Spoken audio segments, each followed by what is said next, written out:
like that. I took the rifle away from her, but we got no wrestling match. I was pretty hyped up. I picked her up, and I threw her down. She got back up. Then she got back up, and I picked her up now, and I grabbed her, and I threw her. And when I threw her, she landed on the bed. She landed on the bed. I grabbed the rifle off the floor. And I was really out of it, mentally out of it. I remember the lever on the rifle. I hit the lever on the rifle. A live round of ammunition jumped out of the rifle. Ejected from the rifle. And when it ejected, another one went in.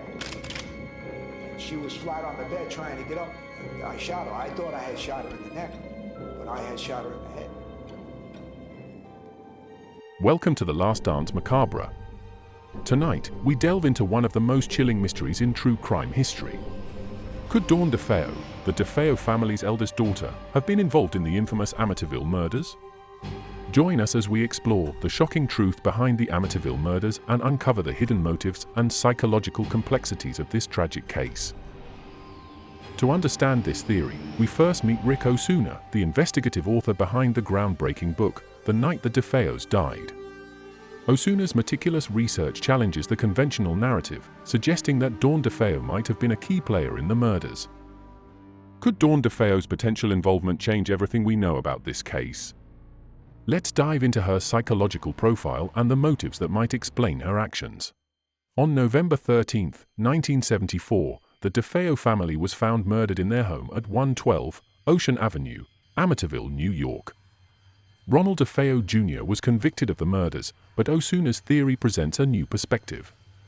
Could Dawn DeFeo have been involved in this horrifying crime?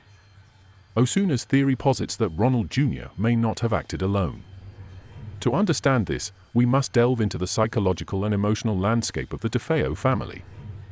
The DeFeo family dynamics were deeply troubled. Dawn's potential involvement may be rooted in a complex web of fear, desperation, and psychological strain. Ronald DeFeo Sr.'s abusive and tyrannical behavior created a climate of fear and control. His harsh treatment had a severe impact on his children, particularly Dawn. Dawn DeFeo, the eldest daughter, was known to have confided in friends about her plans to escape her father's dominance. This desperation could have influenced her actions leading up to the murders. Talk about the weeks leading up to the murders. My father broke a pool stick over my head. It was November 3rd. It was about 11 o'clock, a little after 11 at night. Your father He broke a pool stick over my head. My mother cheered him on. Hit him again. What happens after that? What happened? Here I am and here you are. Now, the primary problem that I see looking at this case is you've gone from saying in open court that you killed 6 people. But at some later point now, there's a different story in which Dawn plays a... You don't see, let me explain something. I'm not cutting you off. Well, I told him in the courtroom that Dawn gave me the gun in my hand. Dawn's potential involvement can be examined through the lens of psychological trauma. An abusive upbringing can lead to severe emotional responses and misguided actions. Osuna theorized that Ronald and Dawn initially planned to murder their parents to escape their father's control. According to this theory, Dawn may have escalated the violence by killing her siblings to eliminate witnesses. The hypothesis suggests that Dawn's actions were driven by fear and a desire to avoid the consequences of their plan.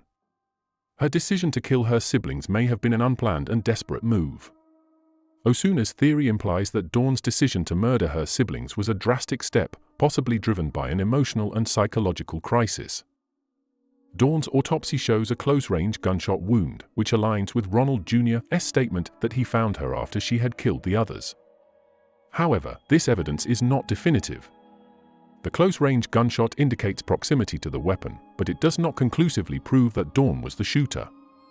Further investigation would be needed for definitive answers. Ronald Jr.'s confessions were inconsistent, with multiple versions over the years. His 1992 appeal claiming he wasn't the sole shooter was denied. I can't see him do that. I could never see Ronnie kill his family. What had happened was Dawn said something smart. I said, if you want to get rid of Mommy and Daddy, I said, I'll go get you a gun. Well, no. I said, in fact, I'll get you a shotgun. How's that? And I went in the room, and I grabbed your gun. So I said, here you go.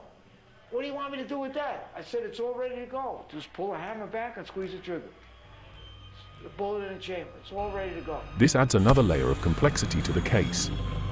The inconsistencies in Ronald Jr.'s statements and the denial of his appeal highlight the need for careful scrutiny of all claims. The evidence remains circumstantial. Osuna's book also includes sensational claims, such as a song allegedly written by Dawn and rumors of mafia involvement. While intriguing, these elements lack solid evidence. These sensational claims are drama but must be viewed critically. The theory remains speculative without concrete proof. The Amityville house gained fame with the Lutz family's paranormal claims. These reports add an additional layer of mystery but should not overshadow the factual evidence. While the paranormal claims are fascinating, they should be separated from the factual investigation of the murders. It's essential to focus on verified evidence. As we explore the shocking truth behind the Amityville murders, we confront a web of motives, actions, and psychological complexities. Could Dawn DeFeo's desperation and trauma explain her potential involvement? Share your thoughts and theories in the comments below. Thank you for joining us in this investigation. We want to hear from you. What do you think about Dawn DeFeo's role in the case? Like, share, and subscribe for more compelling content. Until our next exploration into the macabre, stay curious and stay safe.